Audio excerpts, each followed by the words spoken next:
નમસ્કાર દર્શક મિત્રો, હું અશોક પરમાર સહયોગ દ્વારા પ્રસ્તુત ન્યૂઝ 20 ગુજરાતીમાં આપ સૌ દર્શક મિત્રોનું હાર્દિક સ્વાગત કરું છું। જોઈએ આજના મુખ્ય સમાચારો।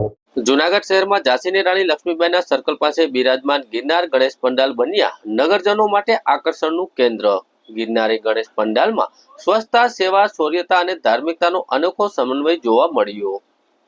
સમગ્ર રાજ્યની સાથે સાથે જૂનાગઢ જિલ્લામાં ગણેશ ઉત્સવની ઉજવણી ધામધૂમપૂર્વક થઈ રહી છે। જૂનાગઢ શહેરના ઝાંસીની રાણી લક્ષ્મીબાઈના સર્કલ પાસે બિરાજમાન ગિરનારી ગણેશ પંડાલ નગરજનો માટે આકર્ષણનું કેન્દ્ર બન્યા છે। ગણપતિ ઉત્સવ દરમિયાન ધાર્મિક પ્રવૃત્તિઓ થતી હોય છે, પરંતુ આ વખતે વિશેષ રીતે ગણપતિ ઉત્સવની ઉજવણી થઈ રહી છે। આ વખતે પ્રથમ વખત વિવિધ પંડાલમાં સ્વચ્છતા, સામાજિક પ્રવૃત્તિ, આત્મનિર્ભર ભારત, ઓપરેશન સિંધુની થીમ ઉપર પણ જોવા મળ્યું હતું। ગિરનાર ગણેશ પંડાલમાં આયોજક ધારાસભ્ય સંજયભાઈ કોરડિયાએ જણાવ્યું હતું કે મુખ્યમંત્રી ભૂપેન્દ્રભાઈ પટેલના માર્ગદર્શન હેઠળ રાજ્યભરમાં શ્રેષ્ઠ ગણેશ પંડાલ પ્રયોગિતાનું આયોજન કરવામાં આવ્યું છે। સનાતન પ્રણાલિકા પ્રોત્સાહિત આપવાનું આ પગલું રાજ્ય સરકાર દ્વારા ભરવામાં આવ્યું છે અને હું આવકારું છું। તેમણે ઉમેર્યું હતું કે આ વખતે શ્રેષ્ઠ ગણેશ પંડાલ સ્પર્ધામાં ધાર્મિકતાની સાથે સાથે પંડાલોની સ્વચ્છતા, વ્યવસ્થા, પવિત્રતા, સામાજિક પ્રવૃત્તિઓને પણ આવરી લેવામાં આવી છે। એનજીઓ સંસ્થાઓ અને અલગ અલગ સમાજના લોકોને સાથે જોડીને 11 ગણપતિની સ્થાપના કરવામાં આવી છે। ગિરનારી ગણેશ પંડાલ અંગે તેમણે જણાવ્યું હતું કે અહીં ઇકો ફ્રેન્ડલી ગણપતિની સ્થાપના કરવામાં આવી છે। ભારત દેશમાં સૈનિકો જે રીતે પાકિસ્તાનમાં આતંકવાદીનો ખાત્મો કર્યો છે એ વાતને ઉજાગર કરવા અને સૈન્યની શક્તિને સલામ કરવા માટે ઓપરેશન સિંધુની થીમ પણ જોડવામાં આવી છે। ઉપરાંત વડાપ્રધાન નરેન્દ્રભાઈ મોદીનું સૂત્ર છે કે આત્મનિર્ભર ભારત તે સ્વદેશની સાથે જોડતું છે, પરંતુ સ્વચ્છતાને લઈ અહીં પંડાલમાં મહત્વતા આપવામાં આવી છે। ખાસ કરીને ગણેશ મહોત્સવ દરમિયાન બહોળી સંખ્યામાં નગરજનો સહભાગી બન્યા છે। 7 દિવસ સુધી બ્લડ ડોનેશન કેમ્પનું પણ આયોજન કરવામાં આવ્યું હતું, જેમાં અત્યાર સુધીમાં 215 વ્યક્તિઓએ બ્લડ ડોનેશન કર્યું છે। ઉપરાંત સવારે મેદેસ્વતા મુક્ત અભિયાન સફળ બનાવવા માટે પણ યોગ શિબિરનું આયોજન કરવામાં આવે છે।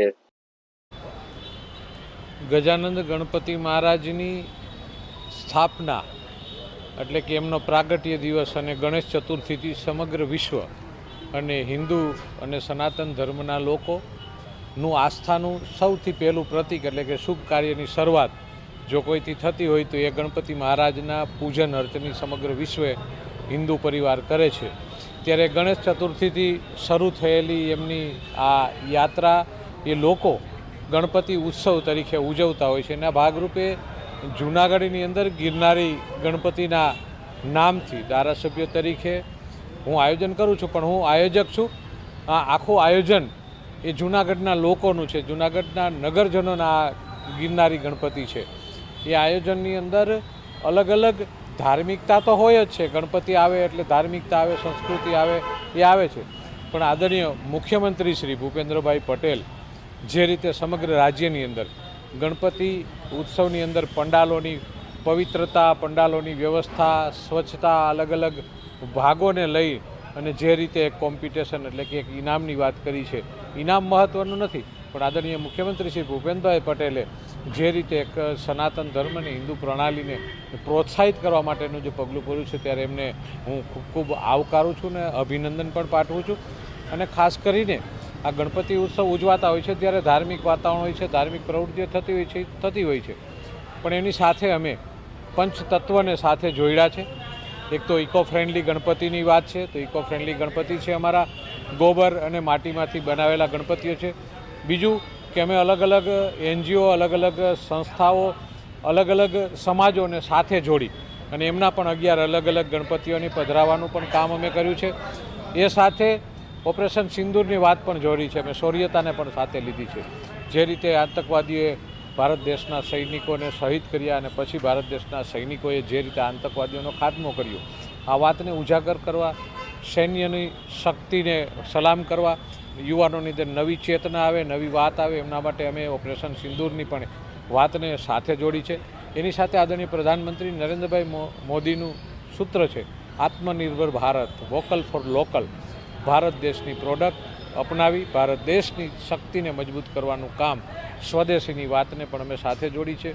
એ સાથે અમે જે રીતે સ્વચ્છતાની વાત આદરણીય ગાંધીજી દેશ આઝાદ થયો પહેલા વખતથી ગાંધીજી સ્વચ્છ ભારતની વાત કરતા હતા અને પછી આદરણીય નરેન્દ્રભાઈ જ્યારે પ્રધાનમંત્રી બન્યા અને એમનું પહેલું જ સૂત્ર હતું સ્વચ્છ ભારત. એ સ્વચ્છ ભારતને પણ અમે સાથે જોડ્યું છે. સ્વચ્છતા પણ અમારી પ્રાયોરિટી છે અને એની સાથે આ બધી વસ્તુઓની સાથે અમે એક સેવાનો ભાવ પણ જોડ્યો છે કે બ્લડ ડોનેશન કેમ્પ.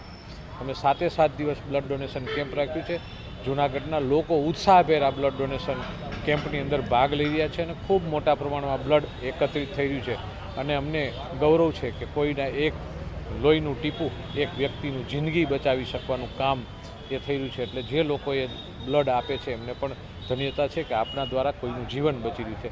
તો અમે આ પંચ તત્વ ધાર્મિકતા, શૌર્યતા, જવાબદારી અને સેવા આ બધા માધ્યમોને જોડી અને એક ગણપતિ ઉત્સવ ઉજવી રહ્યા છીએ. ગણપતિ મહારાજને પ્રાર્થના કે આદરણીય પ્રધાનમંત્રી નરેન્દ્રભાઈનું જે સૂત્ર છે કે વસુધૈવ કુટુંબકમ, વિશ્વ એક પરિવાર બને, વિશ્વની અંદર શાંતિ થાય, બધા લોકોની ઈચ્છાઓ ગણપતિ બાપા પૂર્ણ કરે એવી ગણપતિ બાપાને પ્રાર્થના. અને અમે આ સાથે જ્યારે પંડાલની વ્યવસ્થા કરી છે તો એક પંડાલની અંદર ફાયર સેફટી હોય, કેમેરા હોય, અલગ અલગ બધી વ્યવસ્થાઓ સ્વચ્છતાથી લઈ અને બધી વ્યવસ્થાઓનું ધ્યાન રાખી અને એક સુંદરતા સાથે યુવાનોમાં, બાળકોમાં નવી ચેતના આવે, નવા ગણપતિ એની અંદર મગજમાં આવે અને એક એમનું પણ કલ્યાણ થાય એવા ભાવથી આ ગણપતિજીનું સ્થાપન કર્યું છે.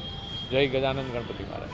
જૂનાગઢ મહાનગરપાલિકા કક્ષાનો કલા મહાકુંભ સ્વામિનારાયણ ગુરુકુળ જ્ઞાનબાગ ખાતે યોજાયો. જૂનાગઢ મહાનગરપાલિકા કક્ષાનો કલા મહાકુંભ સ્વામિનારાયણ ગુરુકુળ જ્ઞાનબાગ ખાતે યોજાયો હતો, જેમાં વિવિધ પ્રકારની કૃતિઓ 1750થી વધુ સ્પર્ધકોએ ઉત્સાહભેર ભાગ લીધો હતો. કલા મહાકુંભમાં જૂનાગઢ મહાનગરપાલિકા કક્ષાની વિવિધ કૃતિઓ એકપાત્રી અભિનય, વક્તૃત્વ, નિબંધ, લોકગીત તેમજ રાસ ગરબા, સુગમ સંગીત, લગ્ન ગીત, સમૂહ ગીત, લોક ભજન, તબલા, હાર્મોનિયમ, કાવ્ય, લેખક, ગઝલ તેમજ શાસ્ત્રીય કંઠી, હિન્દુસ્તાન શૈલી આમ અલગ અલગ 23 પ્રકારની કૃતિઓનો સમાવેશ કરવામાં આવ્યો હતો. આ મહાકુંભમાં મહાનગરપાલિકા કક્ષાના ક્રમતા વિજેતા ઇનામ ₹1000, દ્વિતીય ક્રમ વિજેતાને 750 અને તૃતીય કક્ષાના વિજેતાને 500 ડીબીટી માધ્યમથી ચૂકવવામાં આવ્યા હતા. જૂનાગઢમાં નેશનલ સ્પોર્ટ ડેની ઉજવણી અંતર્ગત નાગરિકો સાયકલ રેલીમાં જોડાયા. દેશના મહાન હોકી ખેલાડી, ખેલરત્ન એવા મેજર દયાચંદ્રની જન્મજયંતિ અંતર્ગત નેશનલ સ્પોર્ટ ડેની ઉજવણી સમગ્ર દેશમાં કરવામાં આવે છે. ગુજરાત સરકારના માર્ગદર્શન હેઠળ જૂનાગઢ જિલ્લામાં નેશનલ સ્પોર્ટ ડેની ઉજવણી જિલ્લા વહીવટી તંત્ર દ્વારા સ્પોર્ટ ઓથોરિટીના સહયોગથી સફળતાપૂર્વક કરવામાં આવી. જૂનાગઢ શહેરના ઝાંસીની રાણી સર્કલથી મોતીબાગ સર્કલ પર સરદારબાગ સુધી આયોજિત રેલીમાં બહોળી સંખ્યામાં સ્પર્ધકો જોડાયા હતા. કલેક્ટર અનિલકુમાર રાણાવસિયા, જિલ્લા વિકાસ અધિકારી એચપી પટેલ, કોર્પોરેશનના કમિશનર તેજસ પરમાર, જિલ્લા પોલીસ વડા સુબોધ વડોદરા સહિતના અધિકારીઓ અને અન્ય મહાનુભાવો ઉપસ્થિતિમાં સાયકલ રેલી સવારોએ શુભકામના પાઠવી લીલી ઝંડી આપીને રેલીનું પ્રસ્થાન કરવામાં આવ્યું હતું. તેમાં જિલ્લાના કલેક્ટર સહિત અધિકારીઓ સાયકલ રેલીમાં જોડાઈને જિલ્લાના યુવાનો, બાળકોને, નાગરિકોને રમતગમત જીવનનો હિસ્સો બનાવે તે માટેનો સંદેશો આપ્યો હતો. જિલ્લા વહીવટી તંત્ર અને રમતગમત, યુવા અને સાંસ્કૃતિક વિભાગના સ્પોર્ટ ઓથોરિટીના સંયુક્ત ઉપક્રમે સમગ્ર કાર્યક્રમનું આયોજન કરવામાં આવ્યું હતું. મેજર ધ્યાનચંદજીની જન્મજયંતિના ભાગરૂપે આખા રાજ્યમાં જ્યારે ત્રિદિવસીય કાર્યક્રમો યોજાઈ રહ્યા છે, ત્યારે આજે નેશનલ સ્પોર્ટ્સ ડેના અનુસંધાને જૂનાગઢ શહેર ખાતે એક સાયકલ રેલીનું આયોજન કરવામાં આવ્યું હતું. આ સાયકલ રેલી ઝાંસીના રાણીના પુતલાથી લઈ અને મોતીબાગના સર્કલ સુધી યોજાઈ હતી, જેમાં ખૂબ મોટી સંખ્યામાં શહેરીજનો આજે વહેલી સવારથી જોડાયા હતા. આ ત્રિદિવસીય કાર્યક્રમમાં ખાસ ઉદ્દેશ સરકારનો એ હતો કે વધુમાં વધુ લોકો સ્પોર્ટ્સ પ્રત્યે જાગૃત થાય અને રોજિંદા જીવનમાં પોતાને સ્પોર્ટ્સને એક ભાગ બનાવે અને તંદુરસ્ત જીવન જીવે અને પોતે તંદુરસ્ત રહી અને દેશને તંદુરસ્ત બનાવે એવો એક આશય આની પાછળના કાર્યક્રમનો રહ્યો હતો. ત્રિદિવસીય કાર્યક્રમમાં ખૂબ મોટી સંખ્યામાં લોકો જોડાયા અને બીજા દિવસે અમારા તમામ સરકારી અધિકારી કર્મચારીગણની પણ એક સરસ મજાની કોમ્પિટિશન થઈ, જેમાં લગભગ 500 જેટલા અધિકારી કર્મચારીગણ આમાં જોડાયા હતા. આગામી સમયમાં પણ રાજ્ય સરકાર આવા અનેક પ્રકારના કાર્યક્રમો યોજવા જઈ રહી છે, તો આપના માધ્યમથી લોકોને વિનંતી છે કે પોતાના જીવનમાં સ્પોર્ટ્સનો એક અભિન્ન અંગ બનાવે.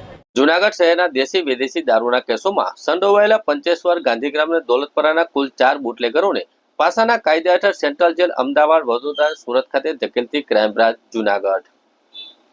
જૂનાગઢ શહેરના પંચેશ્વર, ગાંધીગ્રામ, દોલતપરા વિસ્તારના 4 બુટલેગરો જેઓ દેશી વિદેશી દારૂના ગેરકાયદેસર કેસોમાં સંડોવાયેલા હતા, તેની સામે પાસાના કાયદા હેઠળ કાર્યવાહી કરવામાં આવી હતી. જૂનાગઢ રેન્જના પોલીસ મહાનિરીક્ષક નિલેશ જાંજવાડિયા અને પોલીસ અધિક્ષક સુબોધ વડોદરાના માર્ગદર્શન હેઠળ ક્રાઇમ બ્રાન્ચ અને સ્થાનિક પોલીસે ગેરકાયદેસર દારૂની પ્રવૃત્તિને નાબૂદ કરવા કડક પગલાં લીધા હતા.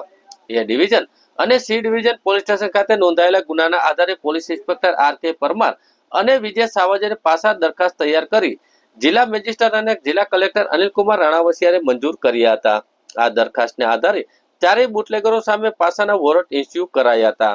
ક્રાઇમ બ્રાન્ચના પોલીસ ઇન્સ્પેક્ટર વિજય પટેલના નેતૃત્વમાં હ્યુમન સોશિયલ તેમજ ઇન્સ્પેક્શન અને ટેકનિકલ સોર્સના આધારે તપાસ કરી ચારેય આરોપીને તેના રહેણાંક સ્થળેથી પકડી પાડવામાં આવ્યા હતા. આ ચારેય આરોપીને અમદાવાદ, વડોદરા અને સુરતની સેન્ટ્રલ જેલમાં મોકલી દેવામાં આવ્યા છે.